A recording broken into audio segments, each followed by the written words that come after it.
তাজা যে কোথায় পালাইছে, উল্টা পাল্টা নাচ দেখাইয়া সংসদ নষ্ট কইরাছে আমার বুবু মমু তাজা যে কোথায় পালাইছে। এখন কোনে এত নাচ দেখাইছে একজনে খুশি করবে লেগে। এখন কোনে যেই জায়গা থেকে বাংলাদেশের 20 কোটি মানুষের রিজিক বন্টন হয়েছে সেই জায়গাটা নাইসে গায়ে মমতাজ নষ্ট করছে। এখন উনি জেলখানা যা পৌঁছতেছে, আবার শুনছি নাকি তার 11টা স্বামী, একটা স্বামী জেলকে তো দেখতেও যায় না। কে এতগুনি স্বামী ছিল, একটা তো যায় না।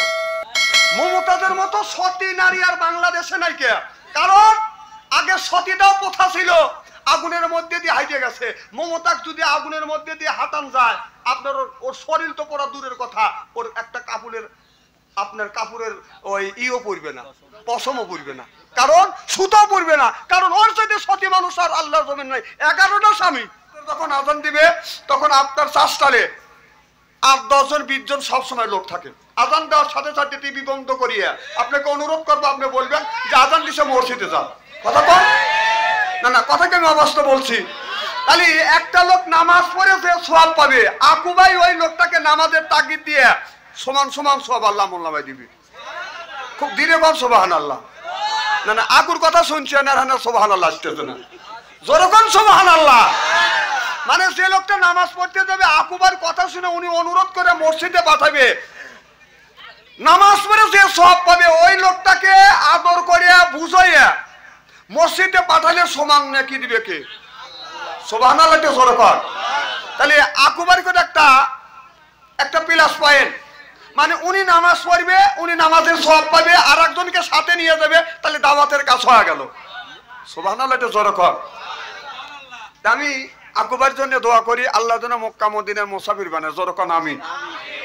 তো যারা বাইরে আছে ওদের চাইতে আল্লাহ লক্ষ লক্ষ কোটি কোটি গুণ দয়া করে মায়া করে কোরআনের মাহফিলের মধ্যে আসা এবং বসার সুযোগ করে দিয়েছেন। সকলেই সমস্যার উচ্চ কণ্ঠে বলুন আলহামদুলিল্লাহ। মানবতা মুক্তিদূত আখিরি নবী এমন একজন নবীর উম্মত করে পাঠাইছে, এই নবী উম্মতের ব্যাপারে হা বলে হালাল হতো, না বলে হারাম হতো, পা ফেললে আরশে আজিমে চলে যেত। সুবহানাল্লাহ তে জোরে কর। সেই নবীর উম্মত, ওই নবীর প্রতি জানাই লক্ষ কোটি দরুদ ও সালাম। সকলেই পড়ুন সাল্লাল্লাহু আলাইহি ওয়াসাল্লাম। আকুবাইকল মনে মনে কইতেছে শালা ধরলো আমাক। না আসলে কি আমি ওকে ধরছি না ভালো কথা বলতেছি?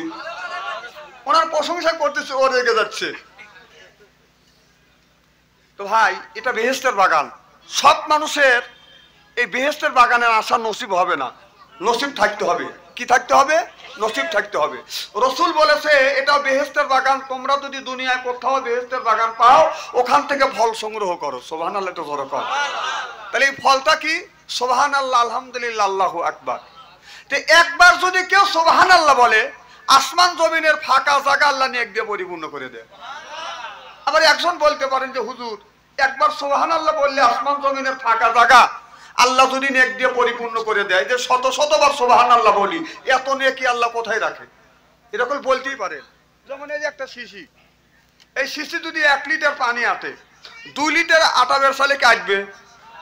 কথা কয় না রে, এনে ফাটার জায়গায় দেয়া দুগো দিতে পারবে না, ফাটবে কি? কথা হিসাব করে কয় স্ত্রী করে ছেড়ে দেবো না কই। তাহলে একবার কথা খুব খেয়াল করে শোনেন, বায়ানটা শুনেন।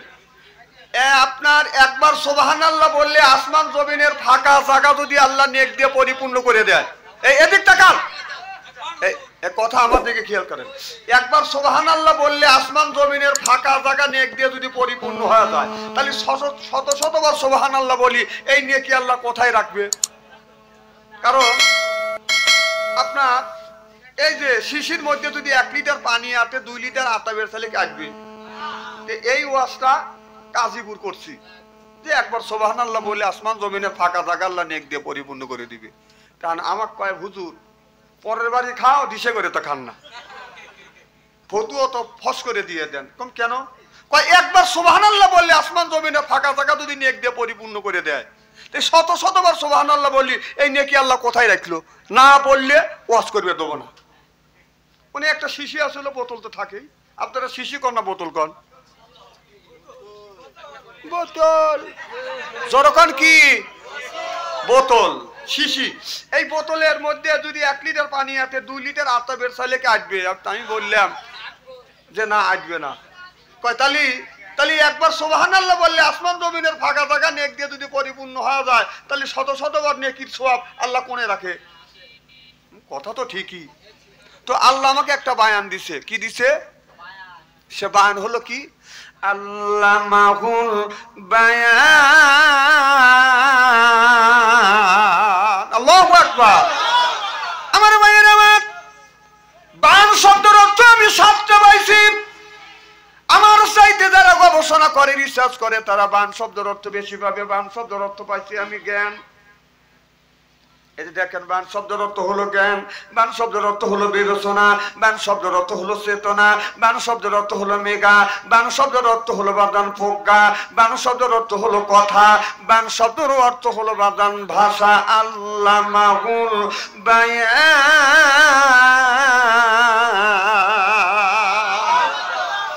আমি বায়ানটা বললাম, ভাইজান আল্লাহ আপনাকে ছেলে মেয়ে কয়টা দিয়েছে? আমাকে বললো হুজুর 2টা ছেলে 1টা মেয়ে। আমি বললাম বড় ছেলের বয়স কত? বলে হুজুর 20 বছর। 2 নাম্বারটার বয়স কত? কয় হুজুর 18 বছর। আমি বললাম 3 নাম্বারটার বয়স কত? কয় হুজুর 6 বছর। আমি বললাম বড়টার বয়স যদি 20 বছর হয়, 2 নাম্বারটার বয়স যদি 18 বছর হয়, মানিয়ে নেওয়া যায়, তবে 3 নাম্বারটার বয়স 6 বছর কেন? আমারে বলে হুজুর ভুলে ভুলে।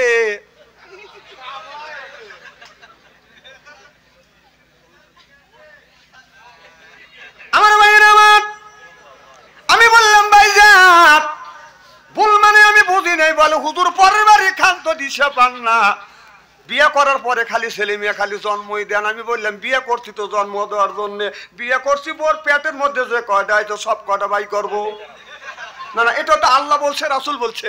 আল্লাহ রাসূল বলছে তোমরা ওই বংশ বিবাহ করো যেই বংশে বেশি ছেলে সন্তান হয়। কিয়ামতের ময়দানে আমি নবী গর্ববোধ করবো, কিয়ামতের ময়দানে আমার উম্মতের সংখ্যা বেশি। সুবহানাল্লাহ। একটু জোরে কর। নামাজ চলে যাচ্ছে। আচ্ছা, কি যেন বলতেছিলেন? হ্যাঁ,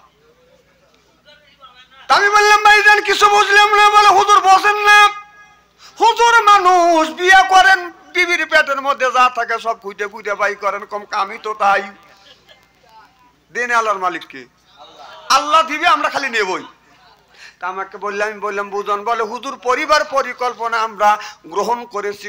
আমি বললাম কি? বলে হুজুর মন দেন যাইতে চায় পরিবার পরিকল্পনায়, 1টা ছেলে 1টা মেয়ে, একটা হলেই ভালো হয়। সোনার খাটে থাকা যায়, রূপার খাটে শোয়া যায়, আমার মন যেন যাইতে চায় পরিবার পরিকল্পনা। ওরে জানোয়া তুমি এই কাম করছে? বলে হুজুর পরিবার পরিকল্পনার ব্যবস্থা নিয়েছে। আমি বললাম পরিবার পরিকল্পনার ব্যবস্থা মানে কি? ছেলে সন্তান যেন হইতে পারে না। আমি বললাম পরিবার পরিকল্পনা এইটা নয়, পরিবার পরিকল্পনার মানে হলো পরিবারের সব সদস্যকে নিয়ে সপ্তাহের মধ্যে মাসের মধ্যে একদিন মাসরা করতে হবে। বিবিকে বলবে বিবি তুমি সূরা ফাতিহা পড়ো, মেয়েটাকে বলবে মা তুমি দোয়া কুনুত পড়ো, ছেলেটাকে বলবে তুমি 4 কলমা আমানতু বিল্লাহ সহ পড়ো, আরেকজনকে বলবে সূরা ইখলাস পড়ো। স্বামী স্ত্রী অর্থাৎ বাড়ির সব পরিবার মিলিয়ে মাসরা করিয়ে আল্লাহর কাছে হাত তুলে যদি মোনাজাত করে, এই দোয়া আল্লাহর দরবারে কবুল হয়ে যায়। চিল্লাকান আল্লাহু আকবার। আমি বললাম ভাইজান আপনি বলেছেন 1টা ছেলে 1টা মেয়ের সন্তান নিবেন না, ভুলে ভুলে এই সন্তানটা আপনার দুনিয়ায় আসছে। বলে হুজুর হ্যাঁ। আমি বললাম তাহলে 2টা ছেলে 1টা ছেলে 1টা মেয়ে যখন দুনিয়ার বুকে আসছে, আপনি মনে মনে চিন্তা করছেন আর ছেলে সন্তান নিবেন না।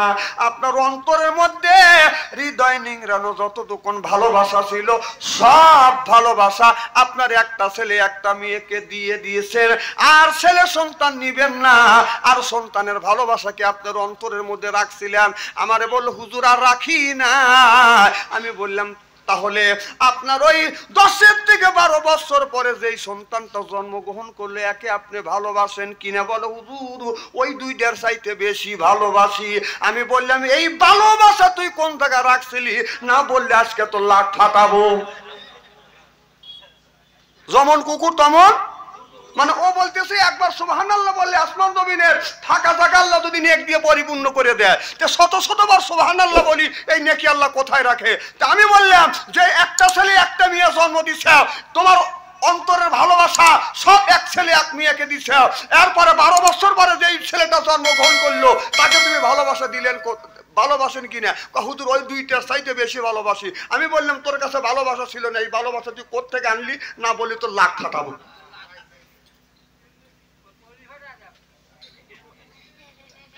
হাত ধরে বলে হুজুর ভুল হয়ে গেছে, অন্যায় হয়ে গেছে, আমি বুঝতে পারিনি। আপনি কোরআন হাদিস দিয়ে বাস্তবের সাথে মিল করিয়ে বুঝিয়ে দিলেন।